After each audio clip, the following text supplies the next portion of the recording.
Let's solve this problem. And let's denote the answer by P of Mn. And let's start working the case M equal N and N equal 2.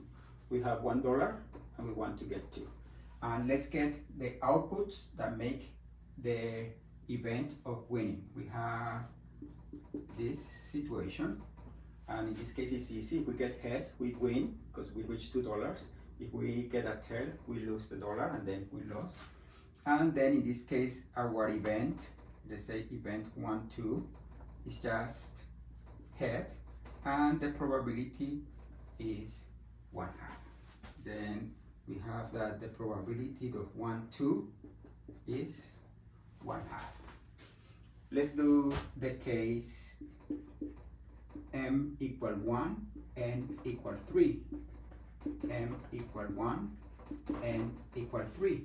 And let's pick the outputs that contributes to this event of winning. We start with head and tail. If we get this one, we lose the dollar, then we lose. And then here we have head and tail. Notice that this one is the first one that contributes 1, 3.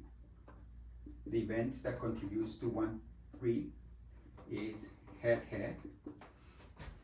And here we have, here we can get either head or tail.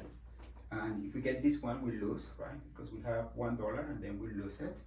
And here we have head and tail. Notice that this one, head, tail, head, head, is another possibility of winning. Head, tail, head, head, right? And here we have head, tail, and here we have head, tail. If we reach this, we lose, right? And if we reach this, we win. Then the next one would be head, tail,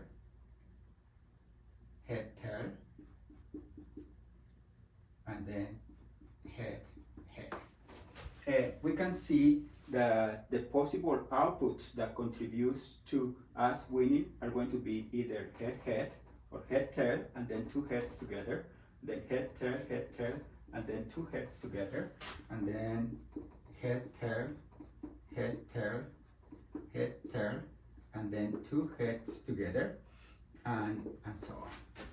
The probability of this output is 1/2 to the 2. This one is 1/2 to the 4. This one is 1/2 to the 6. This is 1/2 to the 8.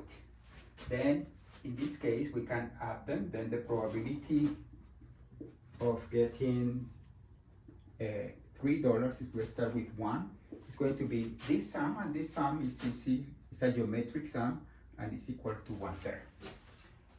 Let's denote this output like x1 is head HH, x2 H head HH, and x3, and so on. Then we have, this is the event that we compute the probability. Adding all the probability of all these outputs gives me 1/3. Let's see a different approach that will give us the general answer. We can stop here, and we have that E of 1, 3 is going to be like the union of these two sets, head, head, right? Right, because we have here. And the other possibility, once we have head, tail, then we are like starting with $1 and trying to reach 3. Then the other ones are going to be like head, tail, and then x to I, with I equal 1, 2, and so on. What I mean is that here we have head, tail, head, head, right? This is like a partition of this event, right? They can be viewed as head, head, and then head, tail, and something that is here. But the probability of this one is 1/4, and the probability of each one of these is just the probability of each one of these is the probability of x to I but multiplied by 1/4. Then this is, we get that the probability, this is 1/4, and this is 1/4 times the probability that we are looking for. When I add all of these, I get 1/4 times 1/3. And then we can solve the equation. The equation is P of 1/3 is equal to 1/4 plus 1/4 P of 1/3, and this gives us that P of 1/3. When we solve that equation, it gives us that this is 1/3 again. Okay, if we follow the same observation, we notice the following formula. If we want to compute the probability of having M dollars and trying to reach N, then we have this situation. We toss a coin and we get head and tail. But then the probability of this sequence that is here is going to be 1/2. But now we have a head. That means that we have like $1 more. And then this is the probability of M plus 1 N. And if we get a tail, then we get that this is 1/2 of P of M minus 1 N. That means that this argument shows that P of Mn is 1/2 of P of M plus 1 N plus 1/2 of P of N minus 1 N. In this case, we can just assume that P of 0 N, that means that we lose the money. Then in this case, there is no contribution if we lose the money. And when we get to something like here, we need to stop. And then we can assume that P of Nn is equal to 1. Then with this formula, we can show recursively, we can show that there is a unique solution to solve that. Right? There is a unique solution.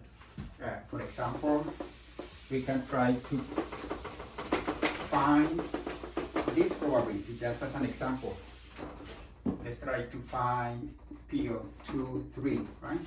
Then using this formula, we know that this is 1/2 of P of 1, 3 plus 1/2 of P of 3, 3.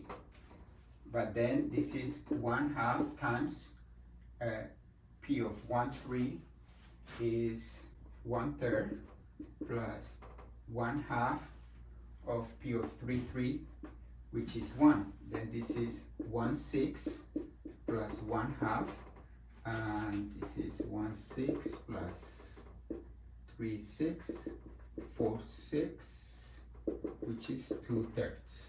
Then this probability is 2/3. And then we can argue that recursively, if we fix the end, we can't find them all, and the solution is unique.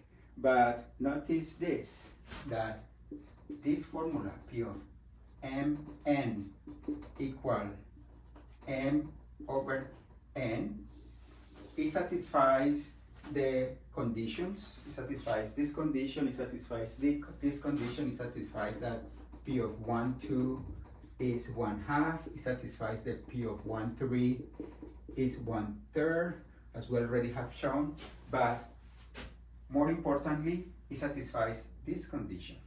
P of Mn, M over N, is 1/2 of M minus 1 over N plus 1/2 of M plus 1 over N. Since this is trivially true, right? Same denominator, we can check this. Then, and we know that the solution is unique, then this is the answer. Then the answer for this problem is P P of mn